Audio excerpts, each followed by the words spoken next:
We're going to talk about the 3 levels of listening. So as you'll recall from the workshop, remembering how high-tech we are at CTI, we talk about level 1, level 2, and of course level 3. And also a reminder to you that when we talk about levels of listening, what we're referring to is where are we putting our attention. And so level 1, we're putting our attention actually to self, where we're virtually self-absorbed and really attentive to what's going on inside of ourselves. Right. And so that could look like a number of different things. It could look like thinking about what you're anxious about, thinking about what's on your to-do list, other things that might be going on for you. One typical one is, am I doing this right? Here I am practicing coaching, am I doing a good enough job of it? And then all you're doing is actually only paying attention to yourself. So it's sort of that, you're with another person, you're nodding your head, but you're really not hearing anything that person's saying because you're totally inside of self. So that's the level 1. Level 2, of course, is now shifting the attention to the other person.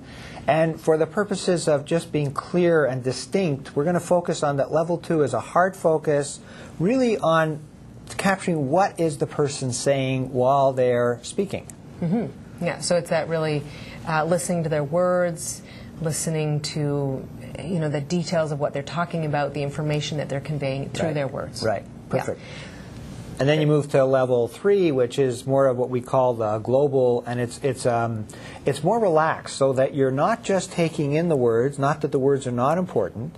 In addition to the words, there is so much more that's being conveyed, and that's what you're also taking in when your attention is on level 3, taking in the nuances of what's being said. Right. So and captured in that, there's a lot of the body language, the tone of voice, all those different things. Underlying emotions. Underlying emotions. Right. I mean, so much. Recent studies have been showing that so much information, so much more information is conveyed about how you say something, not just what it is that you're saying. And so a lot of that's captured in that level 3 information when you're listening from that place. And so, as you recall from the workshop, the way we capture that is the attention is on other.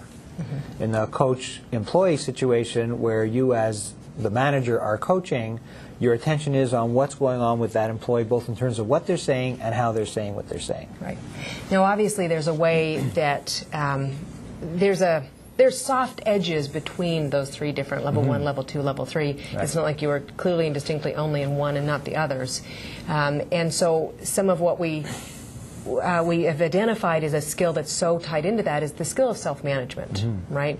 And so in that place when you're looking at self-management, as human beings, we're always going to slide back to level 1. It's not about whether you go back to level 1 or not. It's about choosing in the moment that you go back to level 1 to go, oh, right, I need to be over in 2 and 3. It's about your ability to actually notice that you're in level 1 and then quickly recover. Yes.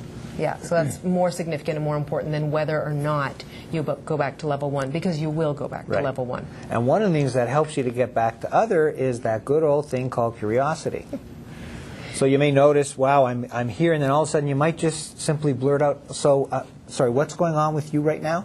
Right. What's happening? Yeah, or that transparency of just saying, I missed what it is that you just said. I'm sorry about that. Could you repeat that for me? Right? So the honesty about that and about the fact that you've missed it and coming back and asking about that. So level 1, self-manage. Over there, attentive, levels 2 and 3. Right.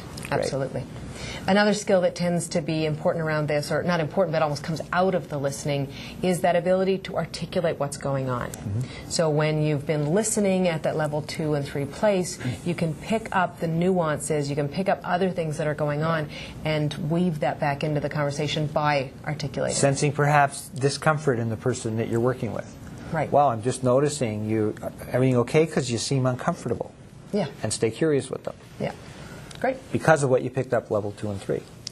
Perfect. So what about the group setting, Signe? Yeah, so obviously at the Royal Bank you do a lot of things in groups. You have a lot of meetings, project meetings, that sort of thing.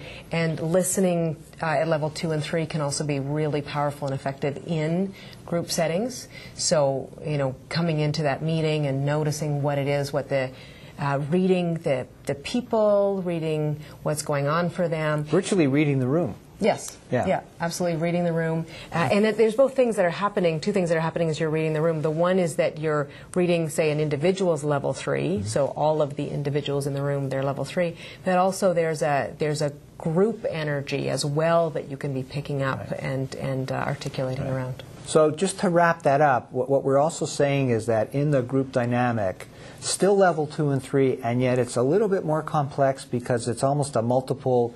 You're looking at the individual that you're interacting with and also at the same time somehow gauging and catching the level 2 and 3 of what's going on in the room at large.